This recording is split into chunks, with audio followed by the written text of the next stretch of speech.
Tenho o privilégio de dar de novo a palavra ao Sr. Deputado Jorge Fão. A segunda ronda são 4 minutos por grupo parlamentar.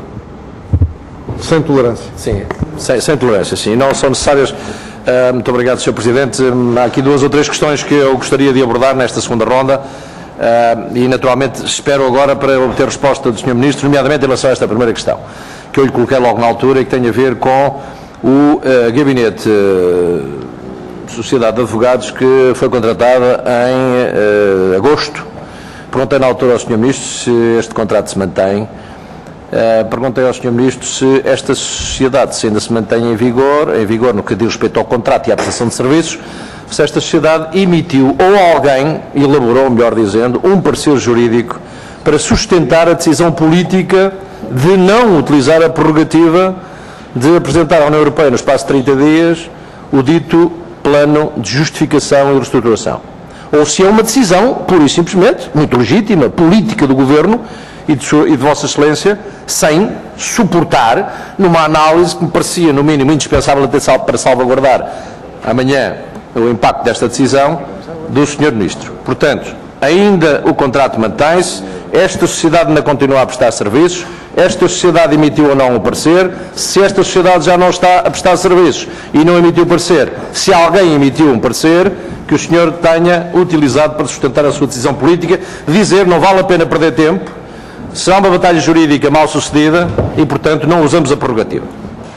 Uma segunda nota que eu tenho de dar aqui, não é uma pergunta, mas é a constatação das suas declarações, mas dizer que claramente não parece minimamente adequado nem justo as referências que fez ao Presidente da Câmara de Viana do Castelo e à Câmara de Viana do Castelo no que diz respeito à forma como o Presidente da Câmara e a autarquia têm estado neste processo, que sinceramente acho que, e o senhor acompanhou, dialogando com o Presidente da Câmara, tem sido uma atitude demonstrativa de esforço, de empenho, de vontade de estar presente, de ser parte da solução e não parte do problema, naturalmente reivindicando para a sua região, para o seu Conselho, o melhor no entendimento da Câmara, que é a manutenção da atividade dos Estaleiros Navais de Viana do Castelo, e portanto não me parece nada justa e parece-me até pouco razoável, uma vez que não está presente o Presidente da Câmara, que se tenha referido à participação, ou melhor, ao envolvimento da Câmara Municipal de Viana do Castelo, da forma como o fez relativamente às suas prestações neste processo. Uma outra questão que queria dizer, Sr. Ministro, era o seguinte: eu acho que o problema do estado a que chegamos, enfim, que é claramente um estado de falta de sucesso numa solução para os Estaleiros Navais de Viana do Castelo, tem a ver muito e fundamentalmente porque o senhor tem centrado essencialmente e concentrado as suas energias a diabolizar o passado e a justificar o presente com aquilo que diz serem os insucessos do passado. Eu acho que o senhor devia canalizar as suas energias e concentrar as suas decisões, exatamente, primeiro, para assumir a responsabilidade daquilo que claramente é a evidência de um falhanço da sua estratégia e, por outro lado, ainda mais convocar as suas energias para, corrigindo a trajetória, encontrar uma solução para o problema. Porque esta solução que o senhor tem, que diz que tem, do dito plano B, da subconcessão, ainda não a explicou claramente. E não conseguiu explicá-la. E continua a dizer que mantemos os postos de trabalho, não podemos impor a construção naval, mas queremos que ela continue a construção naval. Bom, mas isto não dá. Isto espremido não é nada, Sr. Ministro. Isto espremido não é nada, tal como o início da construção dos navios asfalteiros, infelizmente tenho de dizer, espremido não é nada. Aliás, o senhor há bocado já evoluiu um pouco mais que isso. Enfim, a questão da compra do aço é para justificar, de alguma maneira, o nosso processo de negociação na manutenção do contrato. Bom, e se vamos por aí, talvez. Agora, a questão do início da construção, no atual quadro, em que o senhor anuncia a subconcessão dos terrenos, em que anuncia encerramento da empresa, como lhe disse, é completamente irrealista.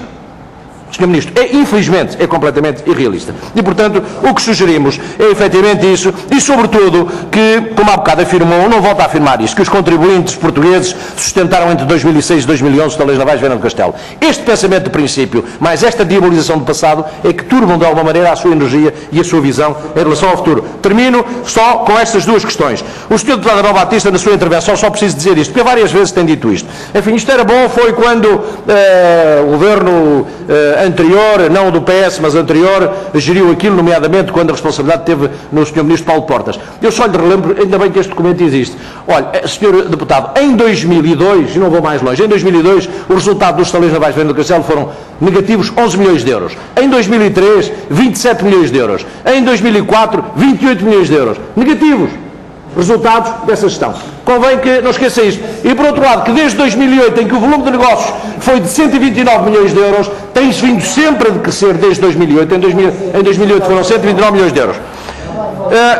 Registro aqui, efetivamente, uma ausência, porque o Sr. Deputado Abel Batista, apesar dos zigue-zagues que fez na sua intervenção, vai-se aproximando, com as questões que colocou ao Sr. Ministro, vai-se aproximando daquilo que é o desiderato da salvaguarda da continuidade daquela empresa. Agora, eu primo aqui pela ausência, quem é candidato à Câmara de Viana do Castelo, Ó, e o Sr. deputado Jorge eleito Fão, por Viana eu do disse Castelo, 4 minutos, o Sr. já Deputado vamos Eduardo ao fim. Teixeira, Sr. Deputado Jorge Fão. termino, o Sr. Deputado Eduardo Quer fazer Teixeira, perguntas- registro aqui a quer ausência fazer dele perguntas ao neste Sr. debate. Ministro ou quer trocar impressões com os outros grupos parlamentares? Bom, muito bem. Como sempre fazemos na segunda ronda,